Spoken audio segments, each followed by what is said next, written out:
Good morning and welcome again to another episode of the Marvinizer Mastery Group. As you can see, I'm in the woods. No, not really. That's my background for today. I'm actually off-site at a company that I'm involved in their weekly sales meeting. I'm in here the third Monday of every month, getting that sales team Marvinized. And I hope you're ready to get Marvinized today. I want to do a couple things. One, as always, I always like starting off with reviewing the last Monday's episode. And by the way, happy Monday. Happy Monday. So last Monday, we talked about the importance of really establishing a great first impression. And we talked about what that looked like. And I'm not going to go over all those points, but let me go over the main one. The main one is your facial expression, because anywhere between 70, I've seen even 75% or even higher of the message we send people, it's not verbal, folks. It's nonverbal. So whether you're on the phone or whether you're face to face, one thing that can help in both those areas is a smile. Put a smile on your face. Remember, I gave you that example of how I walk up to salespeople and say, "Are you okay today?" And they go, "Yeah, Marvin, I'm fine." Then I lean in and go, "Well, let your face know, because your face is scaring my customers away." So is your first impression scaring your customer away? What are you saying visually, even before you open up your mouth? And then what's the first thing you do verbally? Do you say, "Hey, thank you for making time for me today"? Do you give that handshake? Is your physical appearance appealing? I mean, all those things we talk about, because it is true. You do not get a second chance to make a first impression. So hopefully you use that as a preparation and practice topic, because you guys know my mantra. I end with that every time we do these weekly video tips. The way you practice is the way you play, but even more important, don't practice until you get it right. Practice until you won't get it wrong. So continue to work on that first impression, because you don't get a second chance. And if you're noticing, everything I'm talking about is staying connected. We talked about the power of attitude, then we talked about the first impression. Now, today, we're going to talk about the verbal agenda. And it's funny that the verbal agenda really tied in with the Ask Marvin Anything. Because remember, we talked about the first impression. So somebody said to me, they wrote in and said, "Marvin, what if you do a great job with this first impression, but you get a flat response from the customer?" Okay. And I said, well, the first thing you don't want to do is panic. Don't let your face show disappointment, because everyone is not going to be keen, into that conversation starter or even that smile. We don't know what they may be going through when we get there. What you don't want to do is not panic. What you do want to do is continue, number one, to be personal, continue to be professional. But that's probably your lead to stop trying to get that conversation started going and move right back into the reason why you're there. And that's today's topic, because the reason why you're there is giving them that verbal agenda.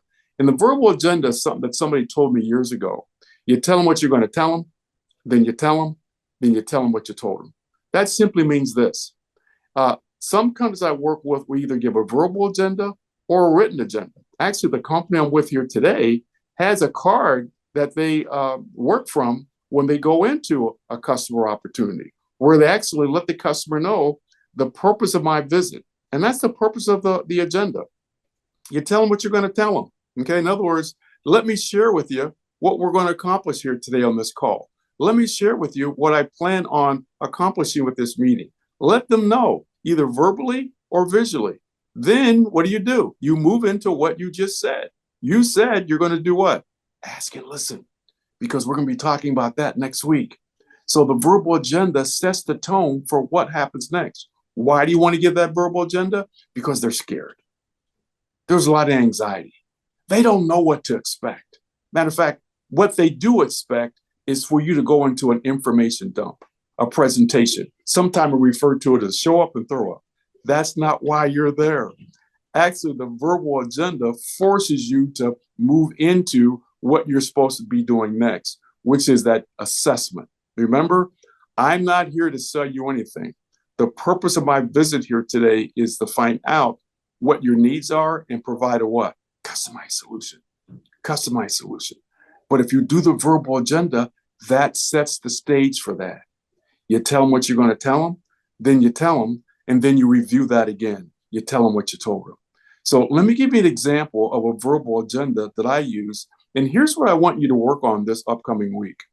What is your verbal agenda sound like? Or are you in a situation where you need to do a written agenda? See, the nice thing about a written agenda is you send the written agenda to that opportunity you're going to meet with in advance, and you say, hey, look, I'm looking forward to meeting with you on Tuesday.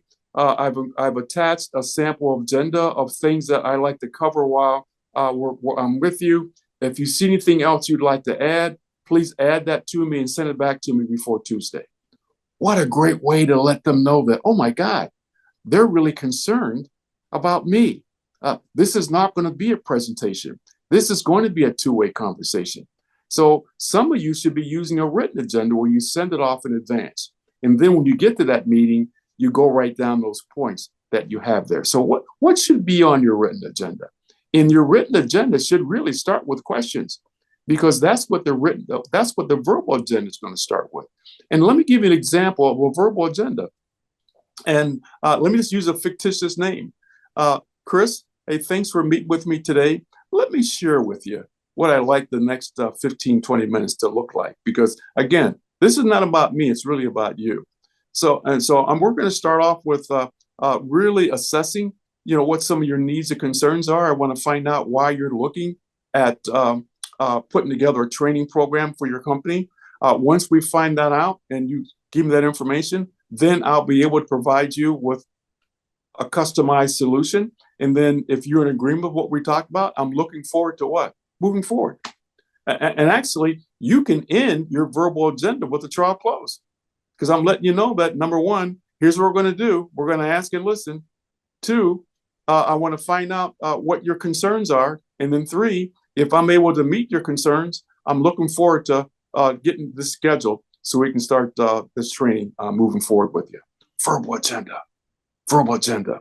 The biggest benefit of having this verbal agenda is it puts you in control.